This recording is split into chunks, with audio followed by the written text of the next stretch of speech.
Assalamualaikum warahmatullahi wabarakatuh. HP Hikmah Pantun. Jadi ada bahasa istri ngomongnya begini.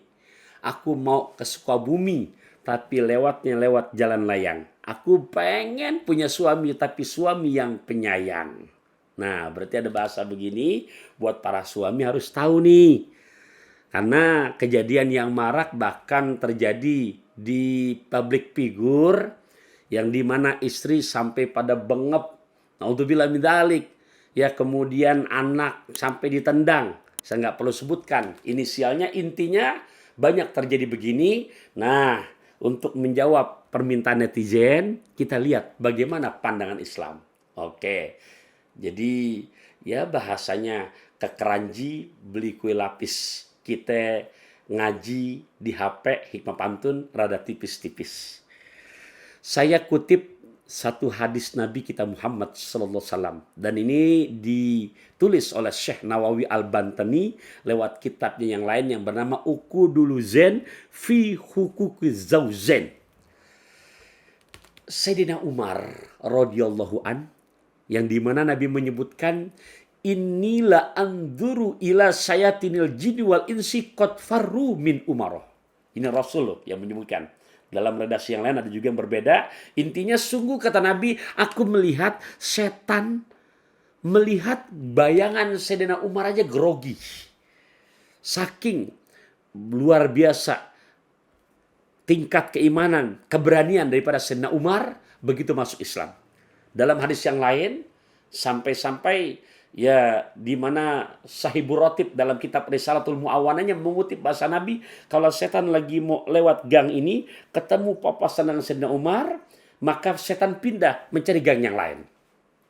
Dan Sayyidina Umar termasuk keberaniannya yang di saat lagi mau hijrah ke Madinah yang berkhutbah dulu di Jabal Nur. Siapa yang pengen istrinya jadi janda, siapa yang besok pengen anak-anaknya jadi anak yatim, hadanglah Sayyidina Umar. Berarti luar biasa keberaniannya. Tapi lihat bagaimana sikap beliau dalam berumah tangga. Kali waktu ada salah satu rakyatnya di saat beliau menjadi Amirul Mukminin. Kalau bahasa sekarang presidennya lah. Ada warganya yang mau curhat. Perihal apa? Udah nyampe depan rumah Sayyidina Umar. Kelihatan dari luar, kelihatan dari dalam. Yang kondisi istrinya makan es dawet. Minum es dawet di dalam bis. Kondisinya cerewet abis. Begitu seorang sahabat nyampe depan pintu atau depan rumah Sayyidina Umar, lagi mau masuk, dia menghentikan langkahnya, dia berhenti, dia memerhatikan dari luar apa yang terjadi di dalam. Ternyata di dalam, saudaraku tercinta, Sayyidina Umar terdiam, berdiri, sementara nampak dari luar istrinya seperti sedang berkhutbah. Dan Sayyidina Umar pun tidak sama sekali menyauti marah daripada istrinya. Dan Sayyidina Umar sama sekali tidak melawan. Padahal si pemberani, seorang yang di saat belum masuk Islam, Nabi doakan dengan doa Nabi, Allahumma aizal Islam bi umurain. Ya Allah, tolong kuatkan agama Islam ini dengan salah satu dua Umar. Yang Nabi maksud dalam doanya, salah satu dua Umar adalah salah satunya Sayyidina Umar bin Khattab. Yang kalau nggak gelut tangannya kram. Luar biasa jagernya pada masanya. Tapi para sahabat mau curhat ini akhirnya terdiam. Karena kelihatan dari luar Sayyidina Umar lagi diam. Sementara nampak dari luar istrinya yang banyak menasihati, yang banyak mengeluarkan kata-kata. Sahabat di hati ngucap, wah, saya salah alamat ini.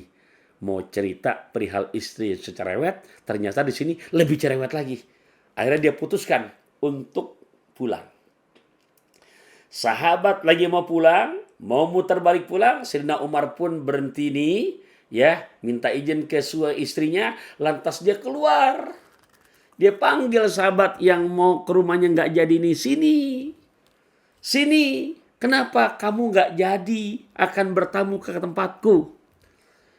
Lantas kata sahabat ini mengatakan, ya Amirul Mukminin, aku nih kesini tadinya mau curhat perihal istriku yang cerewet, yang galak, yang begini.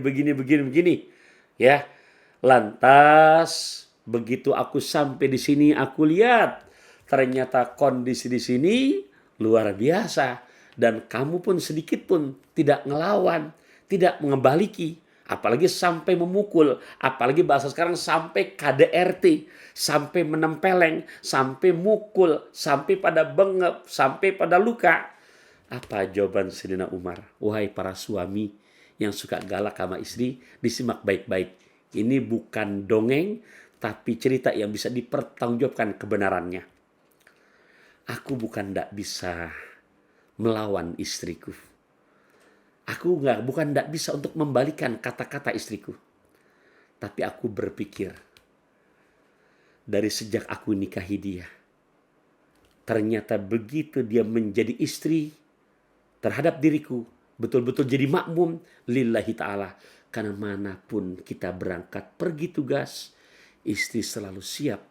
Dia tinggalkan ayahandanya, dia tinggalkan ibundanya yang padahal telah merawat bukan bulan, 9 bulan lebih padahal dalam kandungan ibundanya, menyusui 2 tahun.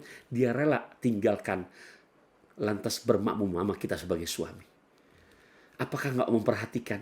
Beliau mengandung anak-anak kita, bukan waktu yang sebentar, menyusuinya, merawatnya, mendidiknya, membesarkannya, mempersiapkan semua kebutuhan rumah tangga kita.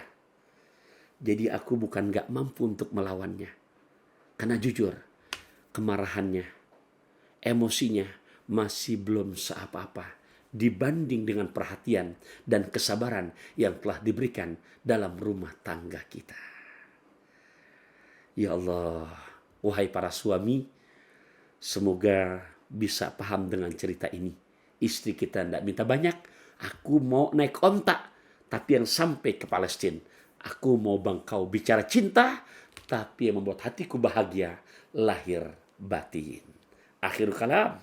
Wassalamualaikum warahmatullahi wabarakatuh.